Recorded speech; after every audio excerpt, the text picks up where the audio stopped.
నా యొక్క శుభాభినందనలు. మరియు అవార్డు గ్రహీతలందరికీ కూడా నా యొక్క శుభాభినందనలు. ఈరోజు మనం అంటే సమాజ సేవ గురించి మాట్లాడుకుంటూ ఉన్నాము. రోజీ గారు చేసిన సేవలని మనం గుర్తించడం కోసమే ఈ సభ ఏర్పాటు చేయడం అయిందనుకుంటున్నాను.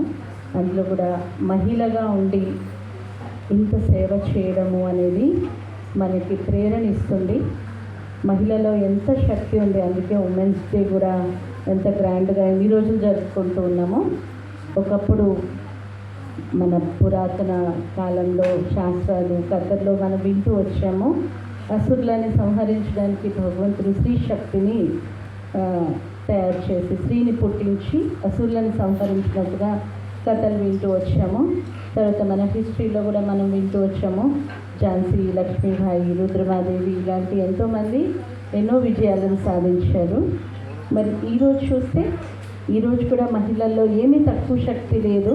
చూస్తూనే ఉన్న మహిళలు ఎంత గొప్పగా అన్ని రంగాల్లో ముందుకు వెళ్తూనే ఉన్నారు.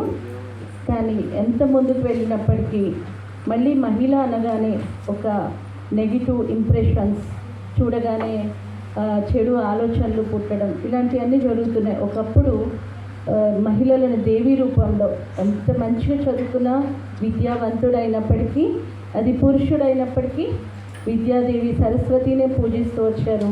యుద్ధ రంగాల్లో ఎంతమంది సైనికులను చూసామో దేవిగా దుర్గాదేవిని పూజిస్తూ వచ్చారు. ఇంకా మనం చూసాం డబ్బు సంపాదించేది మ్యాక్సిమం ఎక్కువ శాతం పురుషులు అయినప్పటికీ, పురుషులది బాధ్యత అయినప్పటికీ ధనదేవి లక్ష్మీదేవిని పూజించారు. అంటే స్త్రీలో ఎంత గొప్ప శక్తి ఉంది అనేది మనం చూస్తూనే వచ్చాము.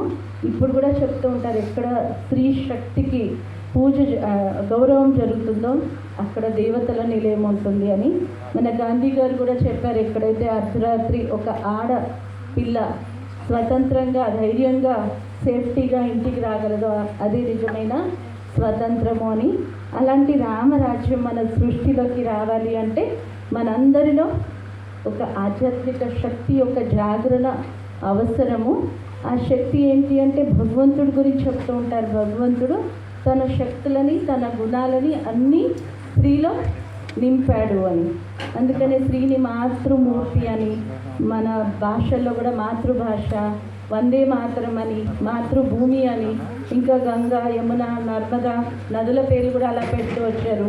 స్త్రీలో ఎంత గొప్ప శక్తిని భగవంతుడు సృష్టించాడు. కానీ దాన్ని మనం ఎప్పుడైతే జాగృతం చేసుకుంటామో, చాలామంది ఈరోజు మోడర్న్ అనుకుంటున్నారు. ఎందుకంటే పురుషుల కంటే మేము ముందున్నాము, మేము ముందు ఉండగలము అని చూపించడానికి మోడర్న్గా ఏం చేస్తున్నారు, డ్రెస్ చేంజ్ చేసుకుంటున్నారు, లేకపోతే ఆచార వ్యవహారాలు మార్చుకుంటున్నారు. కానీ మన ఆలోచన విధానంలో మార్చుకున్నట్లయితే, రియల్గా మనం మోడర్న్ ఆలోచనలను కనుక చేసినట్లయితే ప్రపంచం ఇంకా మనకి ముందుకు వెళ్ళగలదు. స్థూలంగా మనం చాలా ముందుకు వెళ్తున్నాం, చూస్తున్నాం. ఇప్పుడు కూడా సార్ చెప్పారు బ్యాలెన్సింగ్. ఎక్కడ శరీరం బ్యాలెన్స్ చేస్తే శారీరక ఆరోగ్యాన్ని పొందొచ్చు. కానీ కొన్ని సందర్భాల్లో మన శరీరం చాలా ఆరోగ్యంగా ఉండొచ్చు, కానీ మానసిక టెన్షన్ లేకపోతే డిప్రెషన్ ఇవన్నీ కూడా మనని ముందుకు పోనీయకుండా ఉంటుంది. ఏదైతే మన ఫౌండేషన్ పేరు కూడా సంకల్ప చాలా మంచి ఉంది. మన సంకల్పాన్ని కనుక మార్చుకోగలిగాం, మన ఆలోచన విధానం మారింది అంటే తప్పనిసరిగా మనం మన గురించి మనం సేవ చేసుకోగలం, సమాజ సేవ కూడా చేయగలం. ఆ మోడర్న్ ఆలోచనలు, విశాల హృదయం, ఒక స్త్రీ అంటే సహనం, ఓర్పు, ప్రేమ ఇవన్నీ కలిపి ఉన్న రకంగా చెప్తూ ఉంటారు. అవన్నీ ఎప్పుడైతే మనలో జాగృతం చేసుకుంటామో ఆటోమేటిక్గా మనం సమాజ సేవ కాదు విశ్వ సేవ కూడా చేయొచ్చు, విశ్వాన్ని కూడా మార్చవచ్చు. ఈ యొక్క సంకల్పంతో మనందరం ఈరోజు ఒక చిన్న ప్రతిజ్ఞ చేసాం. మన సంకల్పాన్ని మనం మార్చుకొని మనలో ఒక దివ్య శక్తులని, దివ్య గుణాలని జాగృతం చేసుకోవాలి అనే సంకల్పం మనలో ఉన్నాయి. కానీ వాటిని జాగృతం చేసుకోవాలి. ఈరోజు మా స్త్రీలు ఏం చేస్తున్నారు అంటే మోడర్న్గా తయారవ్వడమే కాదు, అందరూ నన్ను చూడాలి, నా డ్రెస్ మెచ్చుకోవాలి, నా ఆర్నమెంట్స్ మెచ్చుకోవాలి. ఇటువంటి ఆకర్షణ వల్లనే ఈరోజు ప్రపంచంలో కొన్ని రకాల చెడు పనులు జరుగుతూ ఉన్నాయి.